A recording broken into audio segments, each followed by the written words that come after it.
This is Judy Rains, and we are here with Fade to Black in the historic town of Lawnside, New Jersey, with our special guest, Clarence Still, who's going to tell us of the input of the Still family in American history.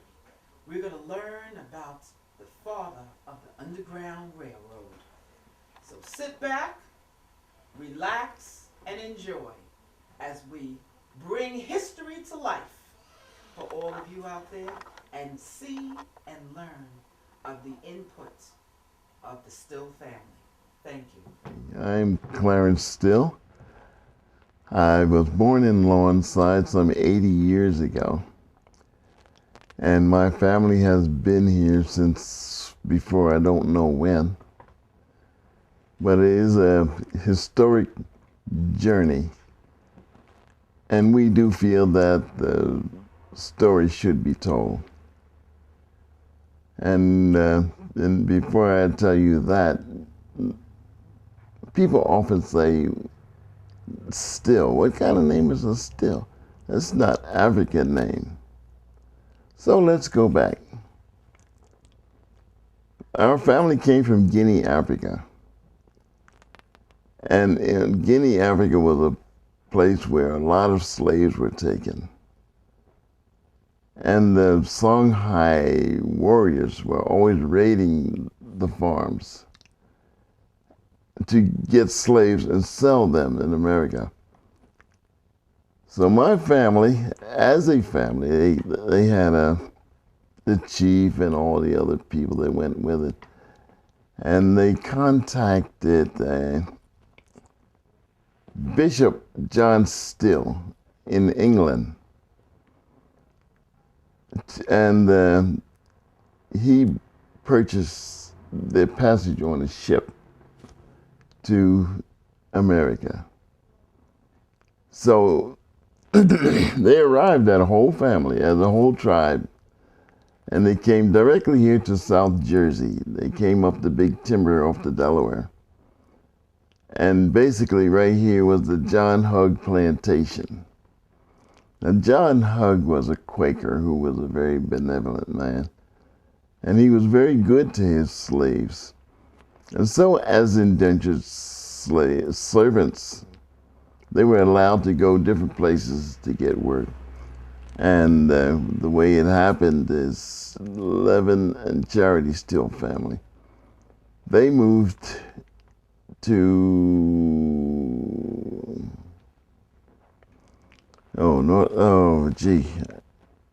mental block. They moved to North Carolina. I can't recall. As much as I know it. Any rate, that's where they were on a plantation. And on that plantation was Levin and Charity, as young people. The slave master wanted Levin to be a slave. He wanted him to give up his freedom, his indentured papers, and make him a slave, and his wife was already a slave. And so when Levin refused to do that, he said he was going to make him a slave anyway. And so he said, before I would be a slave, I'll kill myself. And so the slave master felt that it'd be better, let him buy his for a few dollars, buy his freedom. And so when they left North Carolina, when they left Maryland. Eastern Shore, Maryland? Well, they came up there, but they were on Eastern Shore, Maryland as their last stop coming up. And they came directly into Greenwich, which is down to South Jersey on the Delaware. And from Greenwich, they left there and went to a little small settlement called Springtown. So in Springtown is where Levin and Charity. Her name at that time wasn't Charity, it was Sydney. And in Springtown is where they had their little family. So Levin wanted to get Charity's freedom because he was a free man. And they were on the, oh, I can't think of the man's name, on this plantation at any rate. And he said, no, he will not let Charity have her freedom. And so that's when he left and went into Springtown. And he arranged for Charity to escape. So Charity had 4 children. And 2 boys, 2 girls. And when Charity was ready to go, and Levin had made all the plans laid out. And so all 4 of them, 2 boys, 2 girls, they left and went into Springtown. Well, the slave owner caught them and took them back on his plantation.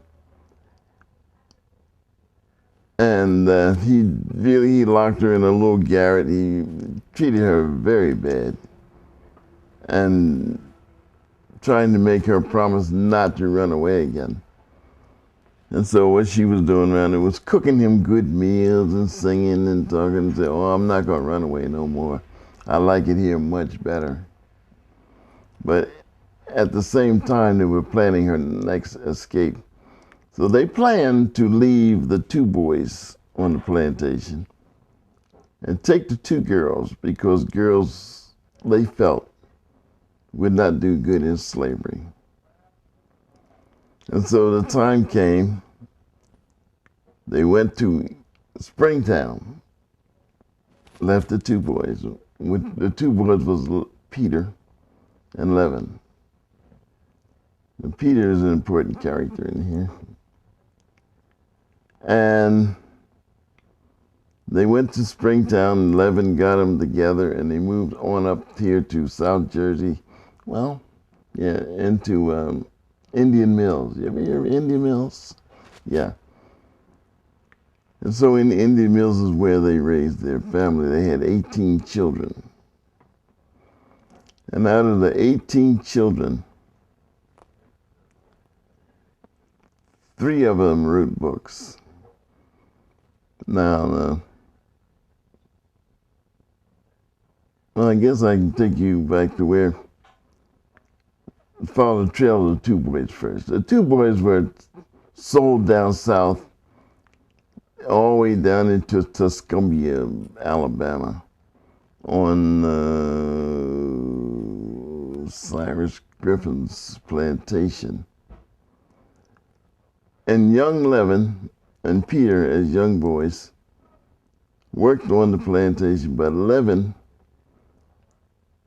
had a wife over on the next plantation, and he was not allowed to go visit her. And so he snuck off and visited his wife. And when he came back, his master was so angry. He whipped him and whipped him and whipped him on several occasions until he died. And Peter buried his brother Levin. So Peter was quite upset, naturally, and he didn't want to be a slave anymore. And he asked this man to let him buy his freedom. And the man said, sure, I'll let you buy your freedom. You give me $500, you can go. So Peter was allowed to go into the town and work, and he raised that $500. He took the $500 back and says, here's my $500, can I have my freedom? He told him, I got your $500, and I still have you. You ain't going no place. And so he was allowed to go, work in the town. And he said, if I could only find a white man that I can trust. And so he took a chance. There were two Jewish brothers, the Friedman brothers. Can't remember their names either. But at any rate, the Friedman brothers, allowed him to work around their store and do different things until he raised another $500. And he asked one of the Friedman brothers if, I almost said that man's name, if he would let him buy Peter's freedom. If he could buy Peter. So Peter agreed. And now the slave owner agreed to sell. And the Friedman brothers, one of the brothers said, okay, you give me the $500, I'll go give it to the slave owner, and then I'll get your free papers. So they did that. And at that time, then, Peter was a free man. But when the news spread around that town about what had transacted, the brothers and Peter had to leave. They had to leave the town. So they caught a boat and went up into Cincinnati, Ohio. And in Cincinnati, the brothers brought Peter a train ticket to Philadelphia. And when he got to Philadelphia, naturally he didn't know a thing about where he was. So he was looking around, looking somewhat bewildered. And this man came up to him and said, are you new here? He said, yeah.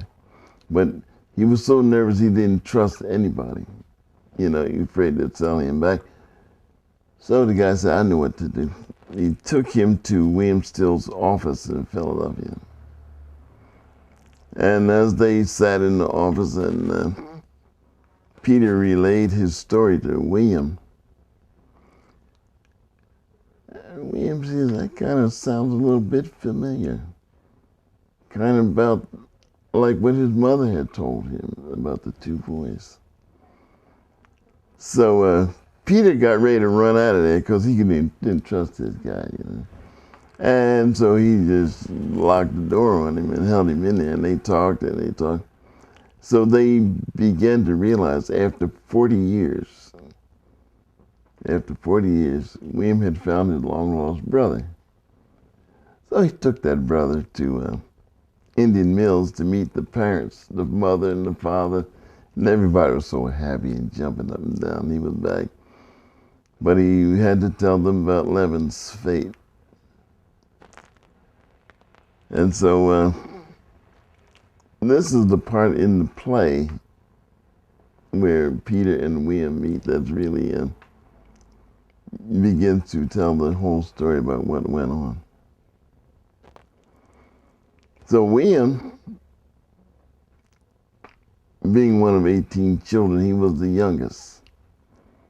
The oldest of the children, he was not exactly the oldest, one of the older children, was James Still. He was born in 1812.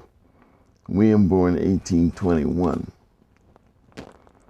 And James Still is the one that we here in South Jersey knew the most about. Was my father's hero, yeah. Because he was a man who never had a day of formal education. He had 3 months of formal education. He taught himself to read, to write, and while the other kids were playing ball and playing stuff, they wouldn't let him play because he was too frail and too weak and too skinny. So he would always keep score for him or do something like that. But he was determined to learn how to read. So he would come catch the stage, go to Philadelphia, and he would go to Leary's bookstore. And in Leary's bookstore, no one would sell him a book.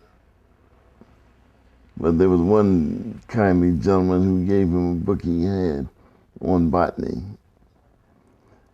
And that started his life of fame.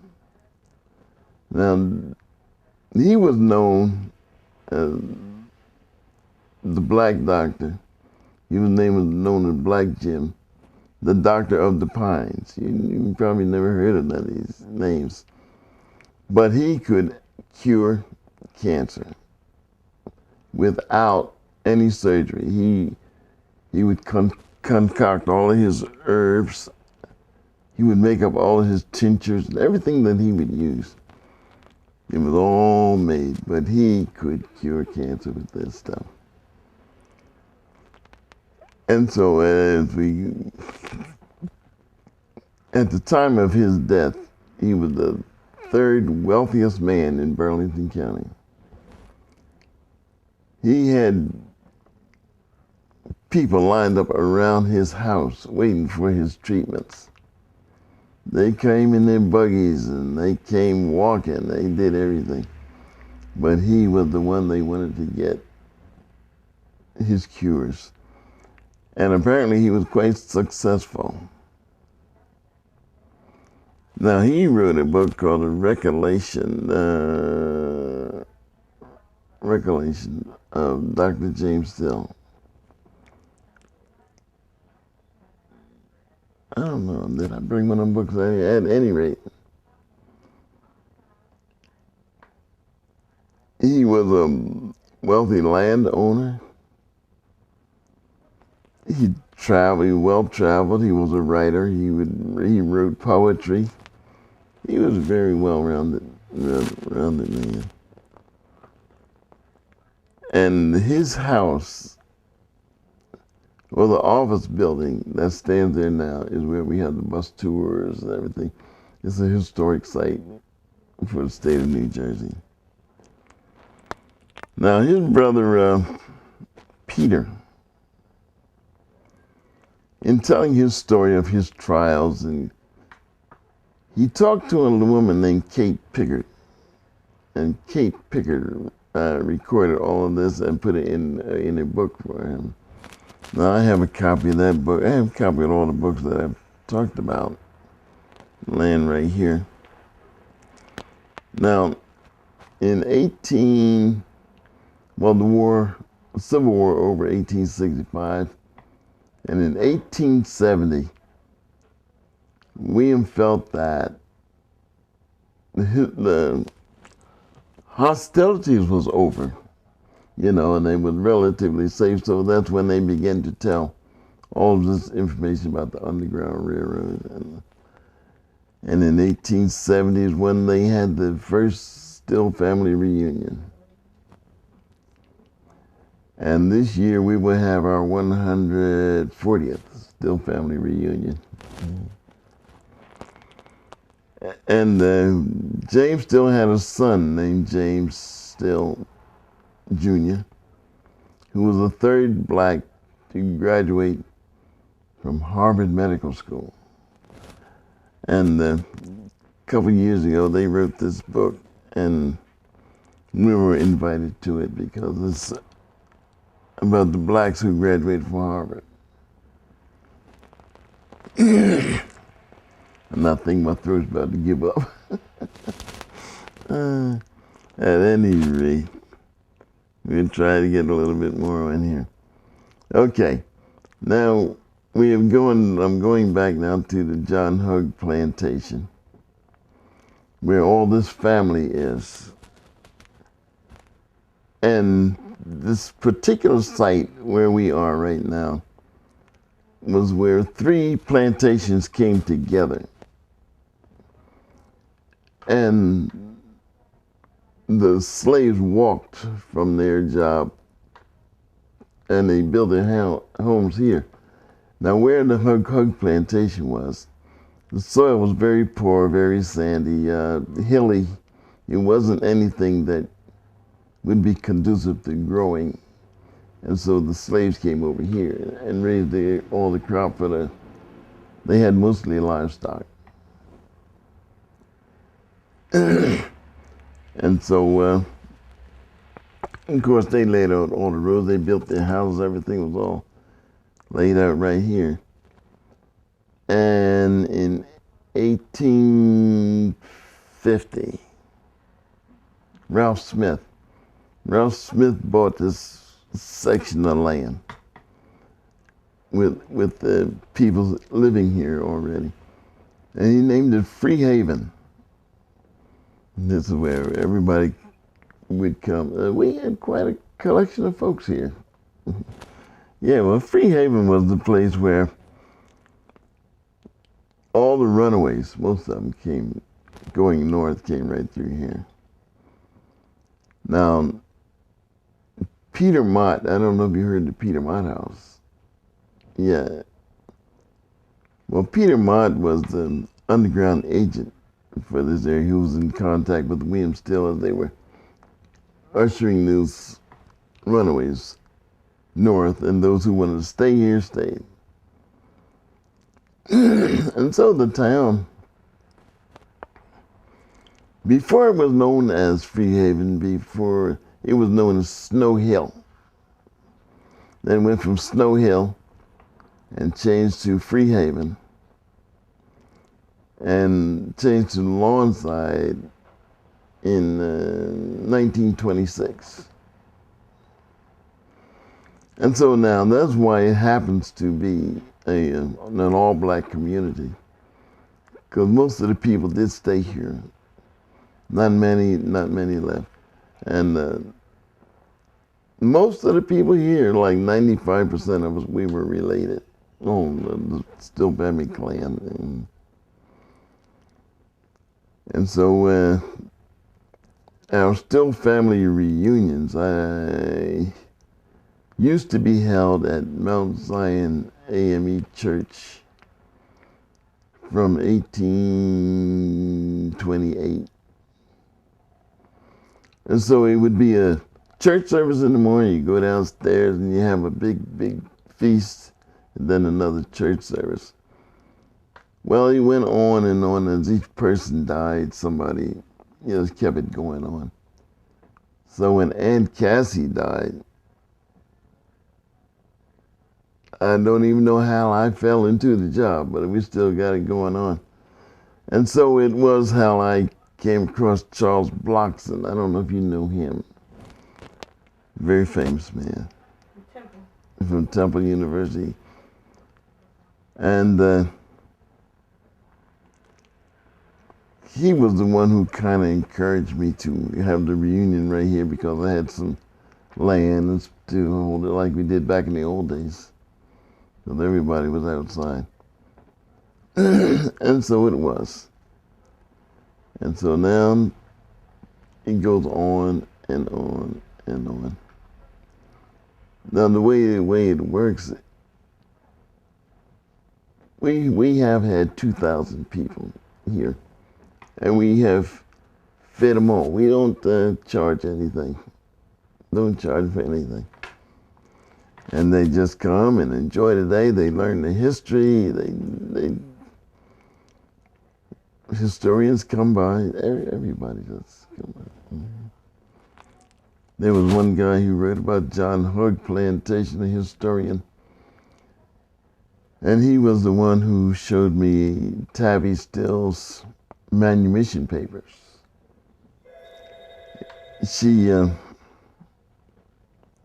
got her papers in 1893.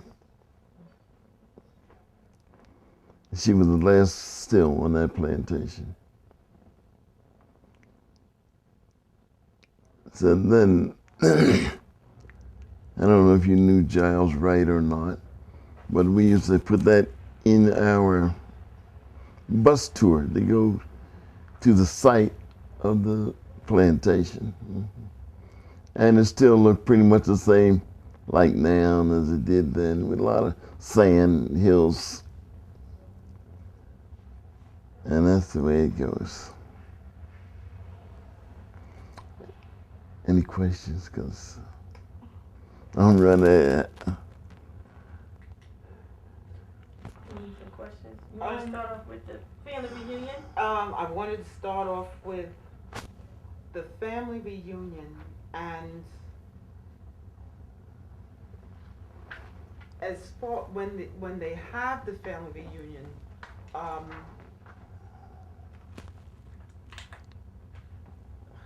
had so many questions. When they have the family reunion, how is it? Is there a certain activities that celebrate the actual history and the participation in history of this Williamsville, of the family? Yeah, well, we normally have some sort of activity. We used to have a skit about the runaway slaves and stuff like that. And nowadays, everybody wants to be a part of it. We have jazz band, live band. We have musicians and people who tell their particular stories about. But it's a difficult job because we try to get people involved with their own families to get their families together, to get to know each other, And the reason why we have it is so we can get to know each other, because every year there's a whole bunch of new ones that come along. Well, who am I? Where am I in the family? And then, and so it just goes on and on. Now this year, it's a little more difficult this year to raise the funds as we normally do. So we sent out a letter to each member through the mail, letting them know it's always the second Sunday in August. But we kind of let them know what to expect, what's going on. And this year we're putting out a letter together to send to Michelle Obama to see if she goes a whole lot of things and stuff. She might do that for us to help raise funds. Because if she shows up, case closed. We got some money for next year. Yeah. So. I was curious as to what's being done as far as educating the youth in the immediate Lawnside, New Jersey area, and what's being done throughout New Jersey to ensure that this information, this very valuable information, reaches our youth today. Well, what years back, maybe 15, 20 years, Gloria Tuggle, she was my partner.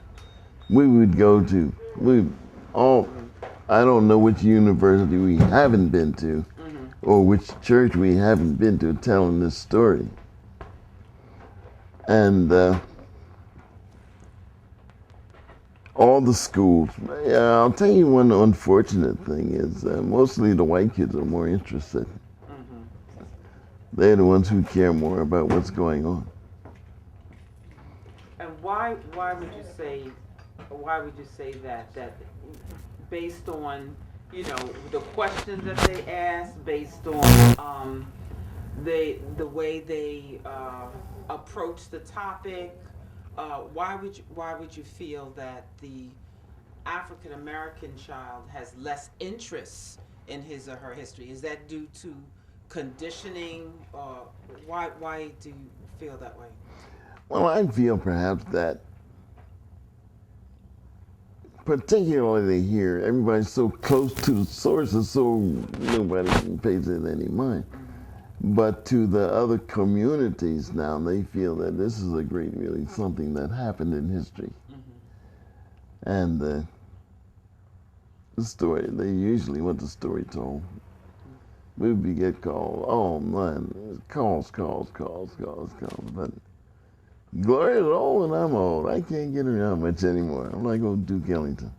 I can't get around much anymore.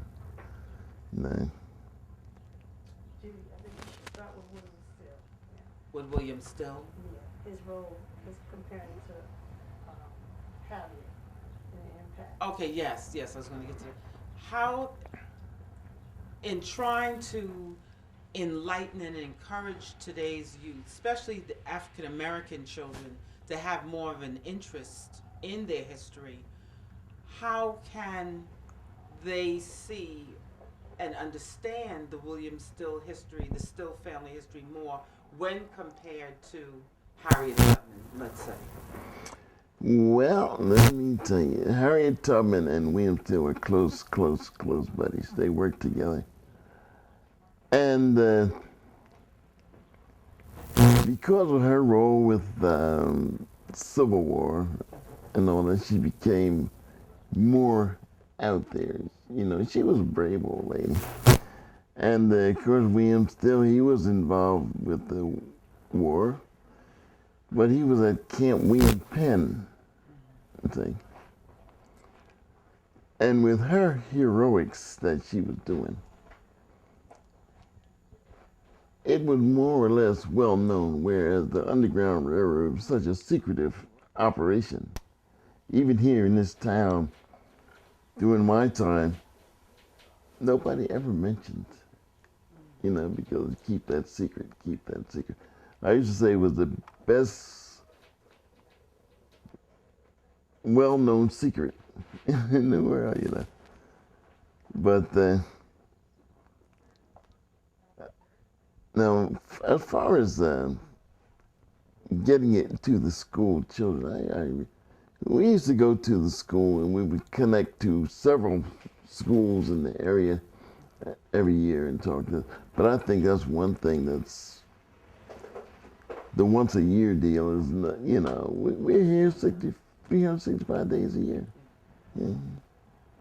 You speak about Camp William Penn. Could you elaborate a little bit more as far as William Still's impact when in meeting? That's where he met a lot of the Negro soldiers. Yeah. Could you just, well, William, at the beginning of the war, he was a merchant.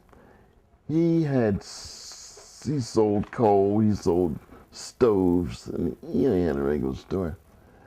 And so when he went to Camp William Penn, they called him as a camp sutler, you know, take care of all the supplies and all that kind of stuff.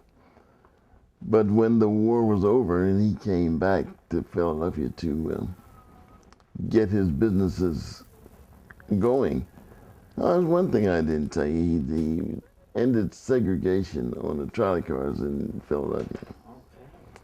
That was because in his store he had a white clerk. And he and his clerk had to go to Camp William Penn for something. And the clerk got on and sat inside, and William went around and had to hang on the back in the freezing cold. And that made him so mad. It's in one of these books, that story. It's in that book right there. And so he proceeded to end segregation, and it took him 7 years.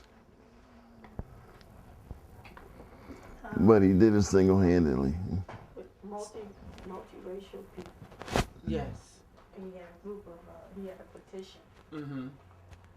Could you talk more about how he had so many different races involved with The desegregation of the trolley car?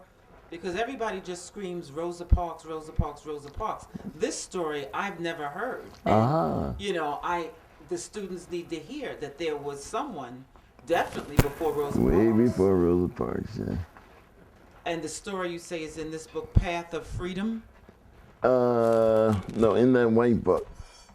And that one right there. It's in there too. It's in this It also. was in there. Okay, the book Path of Freedom, The Black Presence in New Jersey's Burlington County, But 1659 to 1900 by Ernest Light. Reverend Light. 1978 copyright. 1978 copyright. So if you want to get some more information dealing with the desegregation of the trolley car, this would be by William Penn. This would be very good source to start. Yeah, that book by yeah, it has a lot in there about. But we're talking. I'm very concerned. Thank you so much. Well, see, Nancy. Just reading is one of the William things that Dorsey's Philadelphia and Ours yeah. on the past and future of the Black City in America by Roger Lane.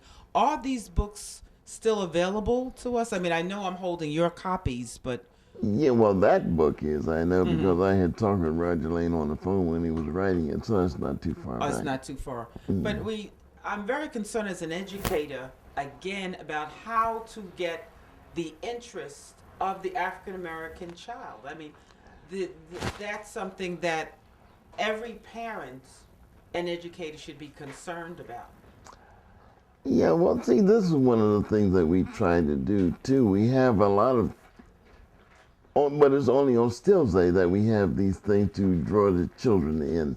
We have, like, pony rides and the castle bounce and, stuff for children to do. But after the day is gone, they're gone, And I met my cousin there. As far as it goes, yeah. But as far as talking to each other and talking about the history of what has gone on, it only happens when you get old, So us old folks, we can sit down and chit chat about what happened back in the 20s and have a ball. Another point that might interest the children is the fact that William died almost a millionaire in 1902. That was another thing I was going to bring up. Talking about the economics, because when the students, thank you, Leslie, when the students hear about slavery and the Civil War and Harriet Tubman and now the father of the Underground Railroad, there's no sense of, wealth.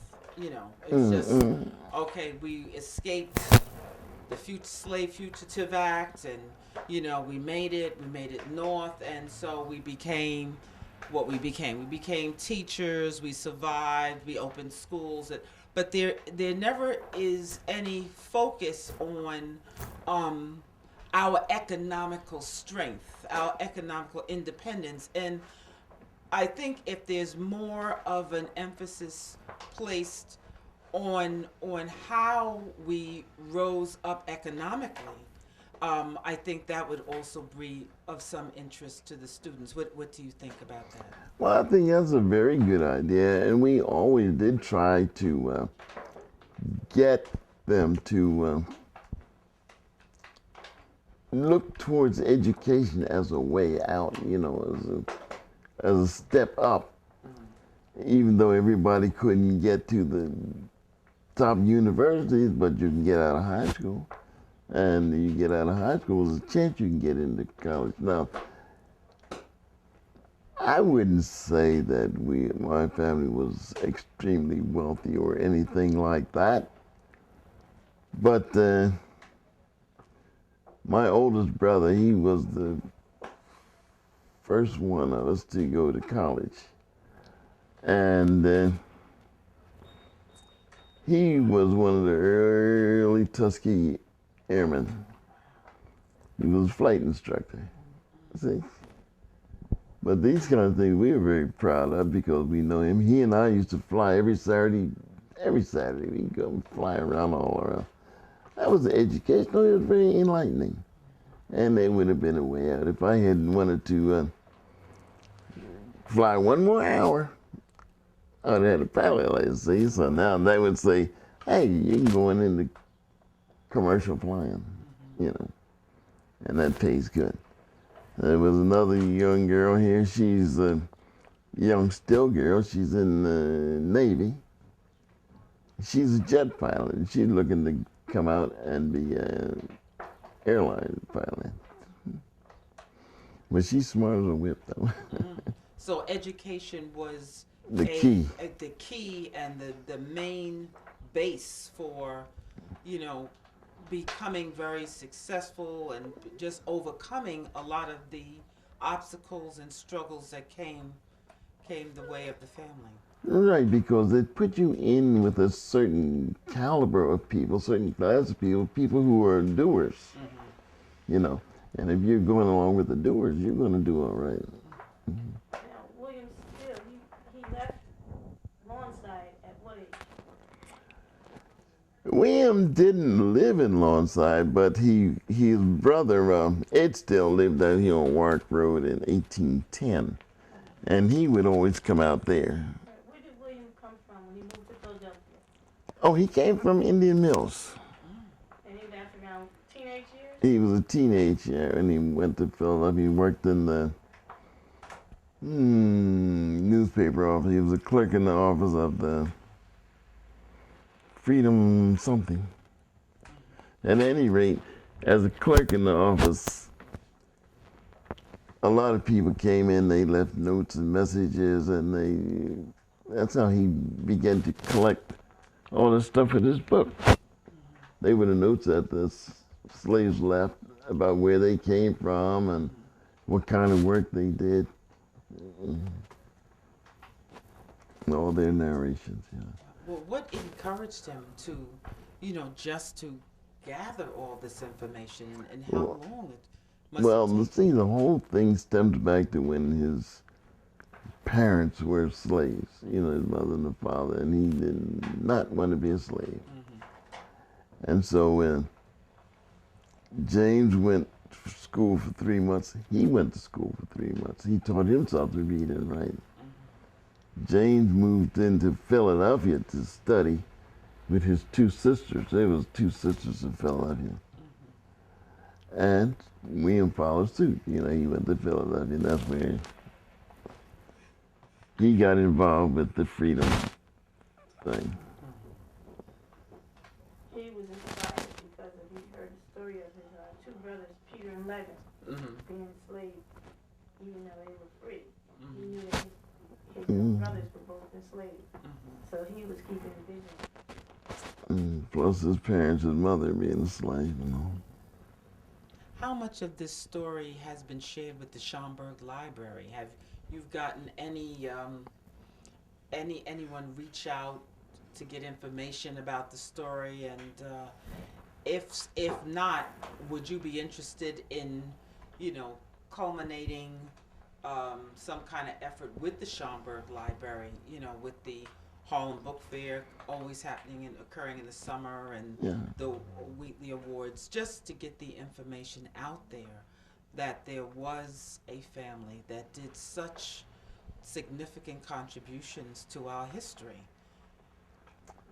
That would be a good thing, I think. And if there was a way, like through, maybe if there was a TV series that went on maybe a half hour a day or a week that would show the black people in a positive vein, doing something, trying hard.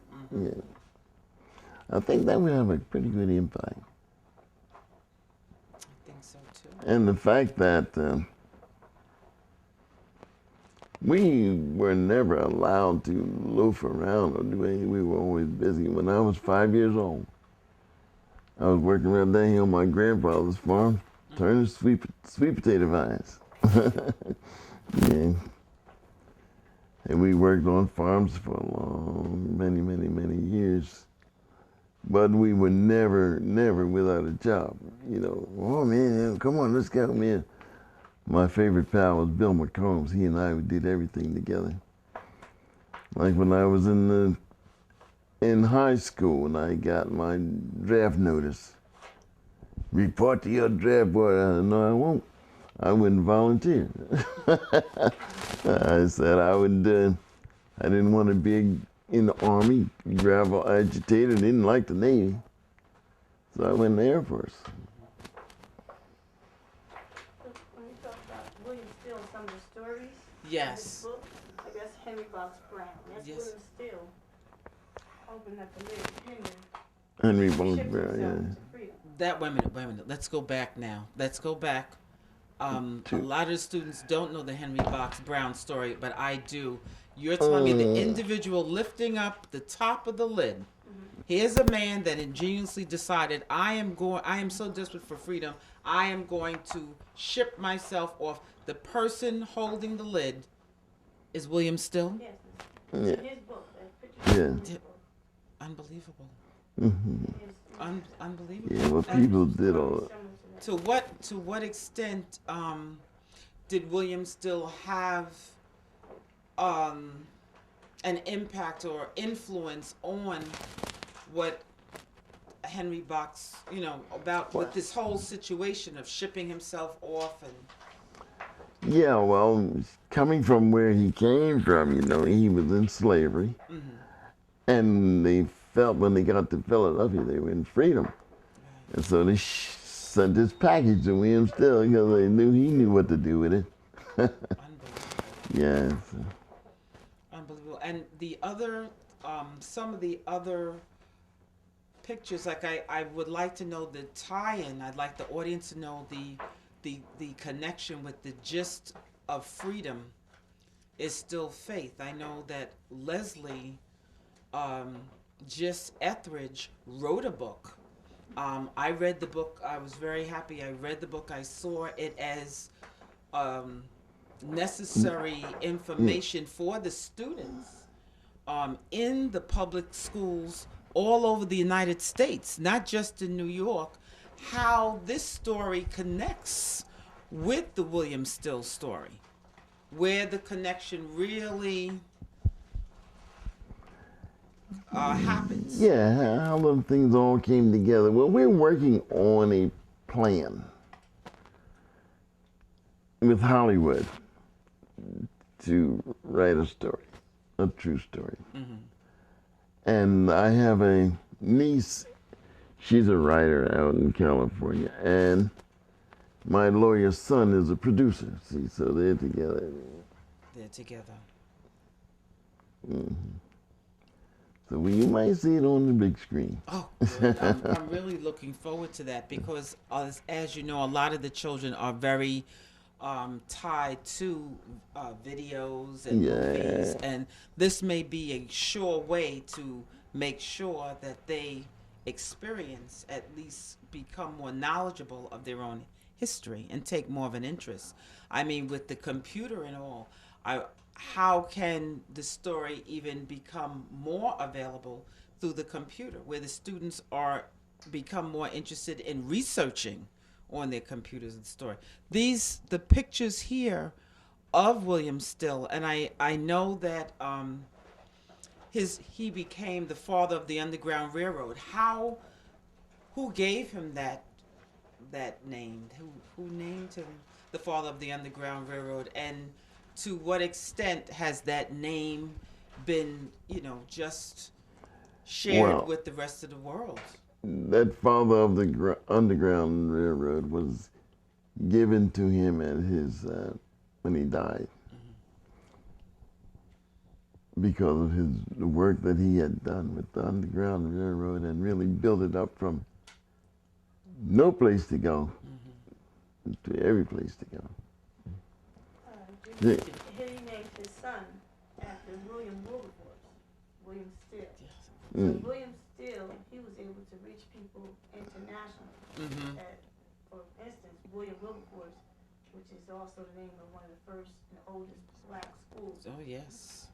So he was reaching people outside of the United States to help abolish slavery and also raise money to help people like Harriet Tubman free slaves. So he earned that title. Yes. Rightfully so. Coming from no or little education to being able to write and raise money. As you're familiar with grant Yes. writing. Oh, yes. He was he epitomized what grant writing was for his day. He raised a tremendous amount of money for the cause of slavery. I'm just, I'm just, um, I don't know what I should say. Just I just don't understand how a person that has done so much to abolish slavery, raising money to end slavery, um, why they are just erased. They're just not there. I mean, all I've ever heard, I'm 54 years old, is the story of Harriet Tubman, Harriet Tubman, Harriet Tubman, Harriet Tubman. And when this story came to me, that there was a father of the Underground Railroad who assisted Harriet Tubman, not only just raise money, but just assisted in helping those people physically get north, totally erased, totally just excluded from history. It's just mind blowing, and it's Yeah, well, things like that happen. Same with Sears and Roebuck. Yeah, When oh. Roebuck is gone, you Yes. never knew. But William was instrumental in doing a lot of things for education. There was a YMCA in Christian Street YMCA. He started that for the youth. wow. There was a Berean Institute. It's still operating, and he started that one. There was a Berean Bank in Philadelphia. Now, what is the Berean Institute? Where is it? What does it do? What does the Berean It's Institute more do? or less a technical school. So there's no limit. We could literally sit here for months and months and still not cover all the accomplishments of William Still and his family. Right. We could just sit here for months talking without stopping, without getting something to eat, without walking anywhere, and not cover all the accomplishments. He Sure, organized, like he organized a lot of the talks at Frederick Douglass when they would have rallies. Mm-hmm. He helped organize those talks. They had slave boycotts where they wouldn't purchase any slave-made goods. Mm-hmm. You know, they did everything that we heard of in the 60s. Right. William Still and those group of people did it first and did it well. get out, Butterscotch.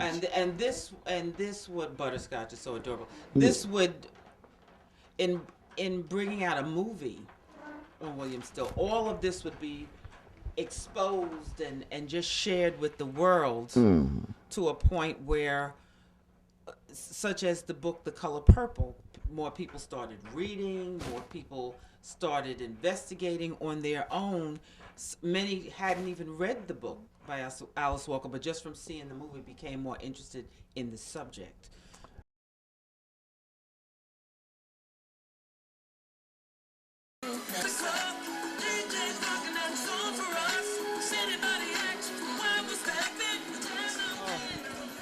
My name is Vincent Clark, and I'm the great-grandson of William Still, the original writer of the Underground Railroad, the conductor. This is my first family reunion. It's a historic thing for me, and I'm happy to be here today to meet so many relatives and so many new family members that I didn't know I had. And I'm so happy and glad to be here. I came along with my 2 sons and my wife sitting back in the back, and I'm looking forward to the next one. Every year we have, on our side, the Clark family have a reunion, and we go over the history of the Still families. From when we first got here, from the Guinea Prince to the present today.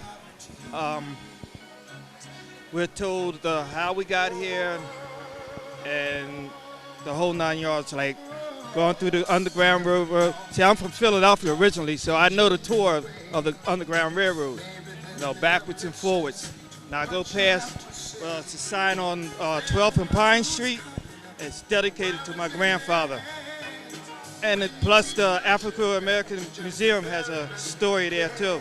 They always ask, will we come and do a history lesson with some of the students that come in there. And my cousin has done a thing, a thesis on, it's called Still Standing. And it's done in Camden, around Camden High, where the the plantation used to be with the slaves. She studied all that. So each family reunion, we go over the history from New Guinea to the present here in Longside. Hello, this is Judy Raines live at the William Still family reunion. We are here live in Longside, New Jersey. And I'm about to get my book autographed by a relative of William Still, who's the father of the Underground Railroad. He's the youngest of 18 children. This is a person that brought freedom to hundreds, thousands of Africans. We are here today celebrating with also Leslie Gist, who is a friend that wrote about the Gist freedom of the Long Island Railroad. So right now we're going to turn over to William Still, who happens to be from Queens Village, New York, which is where I happen to be from. William Still, would you say something to our viewers? Okay. I'm William Still, the great-great-nephew of Peter Still, who bought his freedom from the two Jewish moneylenders, the Freedman brothers, in Tuscumbia, Alabama. Peter traveled from Tuscumbia, Alabama up into Cincinnati, Ohio, with the assistance of the Freedman brothers to avoid being picked up by slave rustlers and taken back to their owner. From Cincinnati, Ohio, he made his way to Philadelphia, where he was put in touch with his brother, William Still, who was a station master and who had never met him before, but he knew who he was. William knew who he was after hearing the story of his mother, who said that she had left one of his brothers behind at the time that she escaped. Peter traveled from Philadelphia on to Burlington, where he's buried in a graveyard in Burlington, New Jersey. I'm the great-great-nephew of Peter Still, and I'm a farmer, and I'm born in New Jersey, but I'm moved to Delaware, where I farmed with my father, and from there, after 10 years farming, I went to college, and from there I moved to New York, where I worked for the state of New York for 26 years, and from there I've been retired for 21 years. And I'm president of the Still Family Society. The Still Family Society is a group of the Stills who are organized, and the purpose of our organization is to educate the public about the Still family, and we provide scholarships and interesting talks and presentations about the Still family. Well, I gotta prepare for this one.